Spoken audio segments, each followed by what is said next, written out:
మెదక్ జిల్లా శివంపేట మండలంలోని రూపుల తండాకు చెందిన నితిన్ అనే బాలుడు బిస్కెట్ల కోసమని షాప్కు వెళ్లి తిరిగి వస్తుండగా ఊరకుక్క దాడి చేసి తీవ్రంగా గాయపరిచింది. దీంతో తీవ్రంగా గాయపడిన నితిన్ను నరసాపూర్ ప్రభుత్వ ఏరియా ఆసుపత్రికి తరలిస్తుండగా మృతి చెందినట్లు స్థానికులు తెలిపారు.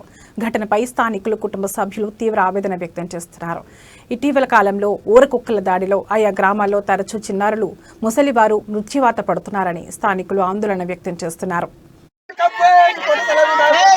బాబుకి కుక్కల దాడితోటి ఇప్పుడు 5:30కు మరణించడం జరిగింది. ఎవరికైనా ఇంతకు ముందు గతంలో చెప్పినాము, కుక్కల దాడికి చిన్నపిల్లల మీద అటాక్ చేస్తుంటే చెప్పితే పట్టించుకోలేదు. ఒకసారి ఎంపీడీఓ ద్వారా చెప్పారు.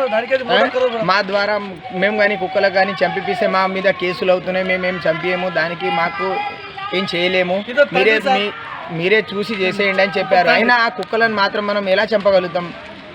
ఇప్పుడే జస్ట్ నితిన్ అనే బాబు, 4 సంవత్సరాల బాబు, చిన్న కిరాణం షాప్ దగ్గరికి పోయి వస్తుంటే మధ్య మార్గంలోనే వీధి కుక్కల దాడితోటి బాబు మరణించడం జరిగింది. దీనిపైన ఏ డిపార్ట్మెంట్ అయినా సరే, ప్రభుత్వం అయినా సరే కుక్కల మీద ఎటువంటి చర్యలు తీసుకోలేదు ఇంతవరకు. ఇంతకు ముందు చెప్పినాం కాబట్టి ఆ బాధాకరం.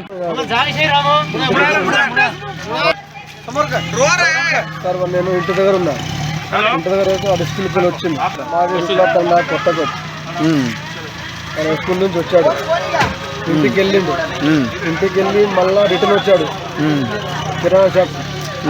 అయితే మధ్యలో దారిలో కుక్కలు దాడి చేసినాయి. కుక్కలు చాలా ఉన్నాయి, అతి ఘోరంగా ఉన్నాయి మా గ్రామ పంచాయతీ కుక్కలు.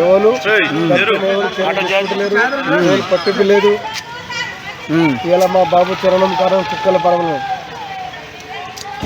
అది చాలా సార్లు చేశారు.